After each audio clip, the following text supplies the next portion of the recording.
Well, it's a pleasure to have author, filmmaker, journalist Julian Sher with me today, talking to our viewers from the Cote-saint-Luc Public Library and beyond. And he's here to talk about his new book, The North Star. And wow, what a book! I mean, it's a real education reading that book. Let me just say, it's a riveting account of the years, months, and days leading up to the assassination of President Abraham Lincoln and the unexpected ways Canadians were involved in every aspect of the American Civil War. And Julian, let me first ask you the big question: how long did it take you to write this book? Because it's like a thesis. It took about 2 years, which is pretty average for a lot of the investigative books I've done. This is about the 7th book. A lot of research and writing. But I'm born and raised in Montreal. I always wanted to be a journalist, and I studied history in both high school and especially at McGill. So this was a labor of love for me. And I think it was a labor of love for me. I've written books on the Hells Angels and the justice system, but this was about our city, Montreal, the city that we all grew up in. And I think we like to tell ourselves myths about our city. And Montreal is a great city. It's a fabulous city. But I wanted to explore sort of the dark history of Montreal during the American Civil War. You were telling me, because of course my day job's the English Montreal School Board, you went to Coronation Elementary School. It was in a different location, but the same school still exists. And that had an influence on your life, you told me. It did. My grade 6 history teacher, Pearl Grubert, who I'm still in touch with, she was the one who inspired me to both study history and become a writer. In fact, at my 50th birthday, she gave me the composition book that she had kept all those years. And it just showed how, I think from the start, I knew I wanted to be a writer. And what I try to do in North Star is, it's a nonfiction book. Every quote, every person in it is real, but I think it reads like a novel. It reads like a thriller. We know Lincoln is going to get assassinated in April 1865, but none of the characters do. And there are many Canadians involved. There's a Montreal man, believe it or not, a man named Edward Doherty, who hunts down and tracks Lincoln's killer because he joins the Union Army. There's a Black doctor, Canada's first Black doctor, who is near where Lincoln is dying, because he becomes one of the first Black doctors in Lincoln's army and becomes very close to the people around Lincoln. So it just shows the unimaginable ways we were involved in the Civil War. But talk about a thriller, which it is. I mean, would it be something with all your connections that could become an actual movie? Not a documentary, but a movie. I mean, it might. It's always interesting to portray these things. And the reason why I think it would make an interesting movie is in the book, I described Montreal as a kind of Casablanca during World War II. And if Montreal was Casablanca, Rick's Cafe would be Dooley's Bar. So imagine the St. Lawrence Hall, which was on Saint Jacques and Saint Francois Xavier, pretty much where across the street from the Basilica, cobblestone streets. It was one of the most famous hotels in North America. Montreal was a bustling city in the 1860s of about 100,000, and all the Confederate spies hung out at that hotel. In fact, the owner, a Montrealer named Henry Hogan, said it was the headquarters for the Confederate junta. And John Wilkes Booth, Lincoln's assassin, stayed at that hotel. What you have to realize is we think we were on the good side of the American Civil War, which is true because we were a haven for all those escaped slaves. But Canada, like Britain, we were a colony of Britain back then, was neutral. Now, what that meant, that so-called neutrality, is it meant all the southern slave states could send their diplomats, their soldiers, their mercenaries, frankly, their terrorists, to Canada, and they'd be safe in Canada. And that's why there was so much turmoil in Montreal during the Civil War. Well, that's a real history lesson, just that section you just shared us with. Now, many, if not most of the newspapers, there were newspapers, of course, there was no social media back in the 1800s, but they were surprisingly anti-Lincoln and pro-South. So can you give us some examples of the sometimes shocking coverage of the Civil War? Well, take the Montreal Gazette, right? It's the main paper today for English Montrealers. It was the main paper back then. And like most newspapers, there was only one newspaper in Montreal, one newspaper in Toronto that was pro-Lincoln. The Gazette was staunchly pro-South. So what it meant is when the war started, the Gazette would have articles literally with correspondents worried about, what would happen to the white slave owners if the blacks revolted. During the war, they would denounce Lincoln as a kind of despot for being anti-democratic. Amazingly, when Lincoln is assassinated, what does the Gazette write? The Gazette says, this is going to be bad for the South because of reprisals. So the Gazette was sadly consistently anti-Lincoln and pro-slave South. When Confederate soldiers were captured and sentenced, convicted for basically terror crimes against the Union forces, the Gazette hailed them as martyrs, as heroes to a cause. And the Gazette also praised Jefferson Davis when he came to Montreal after the war. So there wasn't a social media, but the Gazette and other papers, including most of the French papers, had a huge impact on our attitudes towards the Civil War. I just think, listening to you, I've come up with an angle for your movie. And the angle would be time travel. So an investigative journalist, someone portraying Julian Sher, goes back in time and is working at the Montreal Gazette in the 1800s and trying to reverse things. I'm telling you, I'm not kidding, because I'm a big time travel fan. But it's interesting what you say about time travel, because I think the role of a journalist. Look, I've done documentaries on the Taliban in Afghanistan, on the Ku Klux Klan. I've written a book on the Ku Klux Klan, on the bikers, as we mentioned. And my role as a journalist is to take the readers, take the viewers, take you, take the people in the library, take them on a journey through time to a place they've never been, because most people aren't going to meet the people I get to meet. And so in this book, I take you back to a foreign country that was our country. It was only 150 years ago, right? It was only 150 years ago that we had people in chains. There were mass meetings in Montreal because, as you know, if a Black person came to Canada, they would be automatically freed. But what the slave states tried to do is they tried to extradite freed Black slaves. And there was one man who was accused of murder as he escaped from slavery. And Montrealers gathered in downtown, more than 1,500, to sign petitions saying, no, we are not going to send this man back. So the common people were on the side of Lincoln, but a lot of the bankers, the politicians were on the side of the South. Let me give you one more example. One of the most prominent financiers in Montreal was a man named Henry Starnes. He had been mayor several times. He would be a mayor after the Civil War.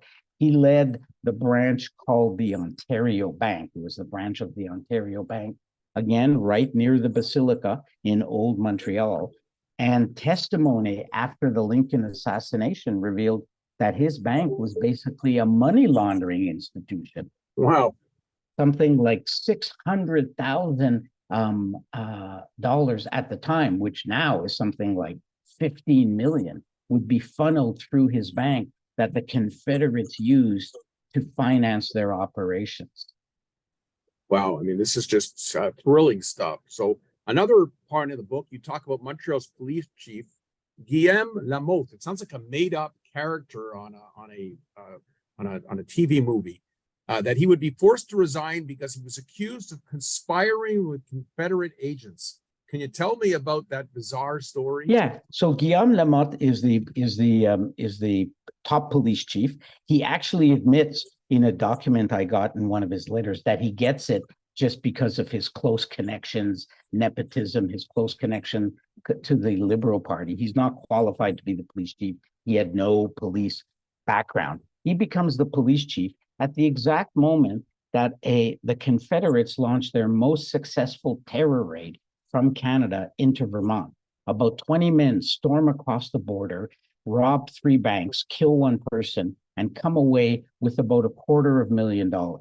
They're quickly arrested back in Canada, put on trial, and the Americans assume there'll be a trial. The guys had the money, they didn't deny they did it, and that they would be convicted and sent back to the States. Well, not only does the Montreal judge throw out the case on a technicality, but he gives the police chief, Guillaume Lamotte, the money that was stolen for safekeeping.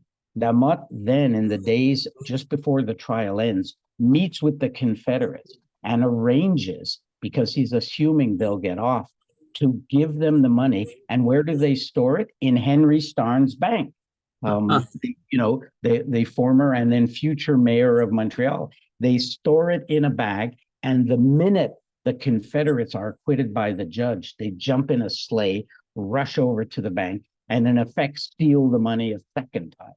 And Lamotte is brought up on charges, and there's a fiery member of city council named Bernard Devlin, quite a liberal, who's outraged at what he's done. Devlin, by the way, will go on to create Mount Royal, our mountain, and turn it into a park. But Devlin accuses the police chief of being in cahoots, conspiring with the Southern agents, and he's forced to resign. And it's a stormy city council meeting. Everybody's there. It's just before Christmas. Devlin makes a passionate speech. The crowd erupts in cheers, and the police chief is forced to resign. The more I listen to you, the more I think people are going to want to read this book. That's for sure. Now, John Wilkes Booth, he was Lincoln's assassin. And you have information in the book that he spent 2 weeks in Montreal, a few months before he committed this plot. And how did that information come to you, or was this information public already? Yeah, and, it was pretty. It was more. pretty well known. It was pretty well known. I just uncovered, a few more details. Well, but I don't think most people realize that 6 months before John Wilkes Booth will assassinate Lincoln at the Ford Theater, he comes up to Montreal. Why? Because that's where a lot of Confederates are. He meets agents who will give him names of key people in the underground network. What's amazing, though, is John Wilkes Booth plays pool with the Quebec billiards champion, a guy named Joseph Dion. And what does Booth tell him? Remember, this is October 1864. Lincoln is still alive. He's got about 6 more months to live. And John Wilkes Booth tells this Montrealer, as he's playing pool in the St. Lawrence Hall Hotel, that it doesn't matter if Lincoln's going to win the election that's coming up in a few weeks. He says Abe's contract is up. His goose is cooked. So we have the future assassin of Lincoln meeting Confederates in our city and openly boasting that he's going to carry out a plot against the president. Okay, I've changed my mind now listening to you. This shouldn't be a movie. This should be a mini series, because there's just too much for 2 hours. I mean, you could do an hour on each. Just this story you just told me, that's one episode, for sure. There's too many to mention, but you focus on a lot of interesting people in this book. There's and in the press kit, we get a real good bio on each one of them. Another one that I've heard before, and I heard it from Peter Morensos, who was the owner of the Coup de Cheval Steakhouse. And when he opened his most recent steakhouse, it's now shut down on Mountain Street, he gave me a tour, and he said Jefferson Davis once lived here in this building, and he was going to put up a plaque. Tell us who Jefferson Davis was. So Jefferson Davis was the leader of the Confederacy. He was the president, of the slave states. He was Lincoln's main enemy. When the Confederates are defeated in 1865, Jefferson Davis is arrested, put in jail, and after 2 years, he's let out on bail. Where does he go? This is the leader of the slave Confederacy. He's out on bail finally. It's 1867. He doesn't go to Memphis, doesn't go to Mississippi. Where does he go? He goes straight to Montreal, gets on a train and goes to Montreal. That's where his family already is. He's heralded by the rich Confederates and the Montreal elite who's there. He stays at that house on Mountain, and he stays with the well-known Montreal publisher named John Lovell, the Lovell guidebooks. Oh, yeah. Okay. Well, Lovell made his money publishing Confederate propaganda, and Lovell's house was at the building that is now the Bay on Union and St. Catherine. And in fact, until recently, there was a plaque on that wall, a public plaque put up by the United Daughters of the Confederacy, a pro-slave organization. And that plaque was put up in 1957, and it stayed on the Bay building until a few years ago when I called up the local CBC newsroom. I was working at CBC in Toronto at the time. A lot of the statues were going down across the United States, the Confederate statues. And I said, you should go look to see if that plaque is still there. It was. CBC called the Bay, and the Bay took it down that day. There's a photo of it in my book. So we had a plaque to the leader of the slave states in our city up until a few years ago. When Jefferson Davis comes to Montreal, he goes to, they think of it as the Centaur Theater of the time. It was called the Théâtre Royal, right near where the Centaur Theater is now. He comes into a performance, and the crowd stands up. The play is stopped. They give him 3 cheers. The orchestra breaks out into Dixie, right? This is our town, and this is how we greeted the head of the slave states. I think you kind of answered my next question kind of indirectly, because I was going to ask you, how is this story relevant 150 years later? Now, you don't talk about James McGill because it was another time period, but it's relevant in the sense that when I read the book and I was reading about the slave trade and so on and so forth, I thought of all the controversy regarding James McGill. Should they keep the McGill name? I never even knew about his past history. Is that an example of relevancy? It is the example of the plaque. Look, the Civil War was 150 years ago. Arguably, all the turmoil that's going on in the States right now is because they have not resolved the race issue and the legacies of slavery, but neither have we. You know, we had a plaque to the Confederates. We've had prominent people who were involved in the slave trade. You know, there's a famous man named Abraham Lincoln, you know, once said that history is important, but only if it's the truth. And by hiding the truth of our past, by having a kind of amnesia about Montreal's role during the slave trade, we do ourselves a disservice, and we can't get on with issues we have to face today about racism and inequality in Montreal and in our country. So there were heroes, as I point out in my book, brave Montrealers and Canadians who fought on the side of freedom and justice, but many members of our elite were on the other side. And it's important, I think, we recognize that. The past is not the past, Mike. You know, it still impacts us today. Yeah, absolutely. So you've written a number of books, you know, more than half a dozen, either co-authored, written yourself. You were an investigative reporter for the Toronto Star, the Globe and Mail. You were with the CBC's The Fifth Estate. You've kind of done it all. I'm interested to know your 2021 film, Ghosts of Afghanistan, won 3 top Canadian Screen Awards, including Best Documentary. I've been meaning to ask someone this question. You're probably the best guy to ask it to.